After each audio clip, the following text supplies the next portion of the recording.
जय हिंद students, this is Divyanshu Pandey और आज के सेशन में हम चाइना के सबमरीन्स ऑफ द स्काई यानी कि बिगेस्ट एयरशिप के बारे में बात करेंगे। तो चलिए शुरुआत करते हैं आज के सेशन की। हम सभी जानते हैं कि चाइना साइंस, स्पेस, टेक्नोलॉजी और मिलिट्री से रिलेटेड इक्विपमेंट्स में रिसर्च एंड डेवलपमेंट में सबसे ज़्यादा फोकस किया करता है और इसी रिसर्च एंड डेवलपमेंट का नतीजा सबमरीन्स ऑफ द स्काई है, जो कि चाइना का सबसे बड़ा मिलिट्री एयरशिप एक तरीके से बैलून है, जिसको अभी हाल ही में फाइंड आउट किया गया है नॉर्दर्न चाइना के डेजर्ट इलाके में। और इसकी आपकी लेटेस्ट पिक्चर्स और रिपोर्ट्स आपकी आई हुई हैं, जहां पर यह दिखाया जा रहा है कि चाइना अपने एयरशिप प्रोग्राम में सिग्निफिकेंट इंप्रूवमेंट करता जा रहा है, उसको और भी प्रिसाइज, लार्ज और सबसे एक्यूरेट बनाता जा रहा है, जिसमें ये इस प्रकार का जो आपका सबमरीन एयरशिप है वो एडाप्टेबल और मैन्यूरेबल वेसल है, जिसका इस्तेमाल मेनली चीज़ों को देखने में और जितने भी इंफॉर्मेशंस गैदर होते हैं उनको करने में आपका किया जाता है। यूएस की सैटेलाइट ने काफ़ी फोटोग्राफ्स इसकी लिए हुए हैं, जहां पर ये एयरशिप जो है नॉर्दर्न चाइना के डेजर्ट इलाके में आपका पाया गया है, जिसका आकार 100 फुट लॉन्ग ब्लिम्प का है। यहाँ पर आप ब्लिम्प देख पा रहे हो और इस आपके व्हाइट कलर के शेड में इसको आपका रखा जाता है। और ये 100 फीट का आपका ब्लिम्प जो है काफ़ी लंबे रनवे पर इसको चाइना आगे ले जाकर इसका टेस्ट कर रहा है, जिसमें डिफरेंट टाइप्स के कैमरेज, सैटेलाइट्स और आपके मेनली रडार्स इक्विपमेंट लगे हुए हैं, जिससे कि किसी भी आपके इंस्टॉलेशन पर चाइना नज़र बना सकता है। और 900 मीटर का एयर स्ट्रिप चाइना ने इसको आपका बनाया हुआ है, जिससे कि ये इसका भी परीक्षण कर रहा है।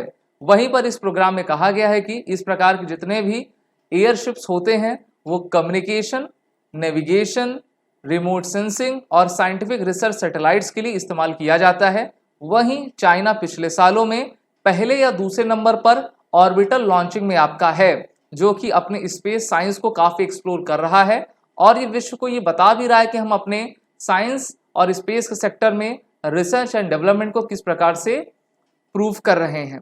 वहीं पर इनके द्वारा जो है, चाहे वो आपका मार्स हो या फिर वीनस हो, मून हो, वहाँ पर ये एक्सप्लोर करने के लिए अपने डिफरेंट रॉकेट्स भी भेज रहे हैं। और अभी कुछ महीने के पहले ही की रिपोर्ट थी कि चाइना ने अमेरिका के ऊपर एक अपना स्पाई बैलून भेज रखा था, जिसको अमेरिका के द्वारा उनके फाइटर पायलट्स ने मार गिराया था। और वो जो आपका उसकी जितने भी रिकवरी की गई थी, उससे ये पता चलता है कि ये पूरी तरीके से एक स्पाई बैलून था, जिसका मेन काम अमेरिका कनाडा की टेरिटरी में जो है हो रहे गतिविधियों को रिकॉर्ड करना और उसके डेटा को चाइना तक आपका पहुंचाना था। और सिर्फ चाइना ऐसा नहीं है कि चाइना इस प्रकार के एयरशिप्स को आपका बना रहा है, ये डिस्कवरी और भी देशों ने, आपके जितने भी सक्सेसफुल देश हैं, परमानेंट 5 वाले कंट्रीज हैं, उन्होंने पहले से कर रखी है। और चाइना आपके 3 टाइप्स के एयरशिप बना रहा है। पहला तो ब्लिम्प का हो गया, दूसरा एरोस्टैट और तीसरा आपका फ्री फ्लोटिंग बैलून, जैसे कि अमेरिका के द्वारा इसको डिस्ट्रॉय किया गया था। मेन एम यही है कि ये काफ़ी लेस एक्सपेंसिव होते हैं और ये मोर प्रिसाइज इंटेलिजेंस आपके सैटेलाइट की तुलना में दे सकते हैं। सैटेलाइट तो हम ऐसी जगह छोड़ते हैं जहाँ पर ग्रेविटी आपकी नहीं होती, लेकिन इस प्रकार के बैलून्स को आपका एटमॉस्फेयर में ही छोड़ा जाता है, जिससे कि वो डेटा को कलेक्ट कर पाएँ और अगर इनका डिस्ट्रक्शन भी हो तो ये ज़्यादा से ज़्यादा नुकसान मतलब अपने फाइनेंस का ना होने दे। इस कारण से चाइना इसके R&D में अपना पैसा खर्च कर रहा है। पीएलए ने 900 फुट हैंगर को भी आपका 2013 में बना लिया था, जिसमें पहले तो कोई एक्टिविटी नहीं देखी गई थी, लेकिन समय अब आ गया है जहां पर चाइना के द्वारा जो है इसको अब खुल के इसका प्रदर्शन किया जा रहा है। चाइना का ये संदेश देना है कि हम पूरी तरीके से अपने मिलिट्री इक्विपमेंट में और अपने एयरशिप प्रोग्राम में काफ़ी आगे आ चुके हैं। चाइना की जीडीपी तो हम सभी जान रहे हैं कि वर्ल्ड बैंक ने इनकी estimated GDP 17 trillion US dollar की बताई है, जो कि विश्व की दूसरी सबसे बड़ी अर्थव्यवस्था वाला देश है। मिलिट्री स्ट्रेंथ पे भी अगर हम देखें तो ग्लोबल फायर पावर इंडेक्स 2023 में ये विश्व की तीसरी सबसे बड़ी मिलिट्री स्ट्रेंथ वाले कंट्री हैं।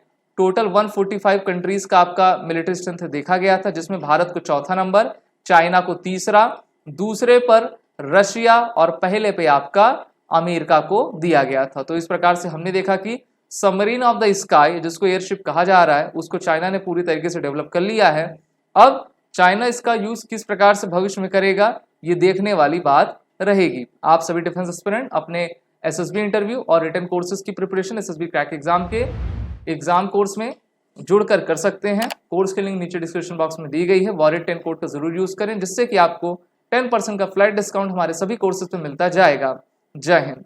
अगर आप एक डिफेंस एस्पिरेंट हैं और SSB interview, NDA, CDS, AFCAT जैसे एग्जाम्स के लिए प्रिपेयर कर रहे हैं तो आप एसएसबी क्रैक एग्जाम्स के कोर्स को चेक करना ना भूलें। आप हमारी लर्निंग एप्लीकेशन को गूगल प्ले स्टोर से भी डाउनलोड कर सकते हैं।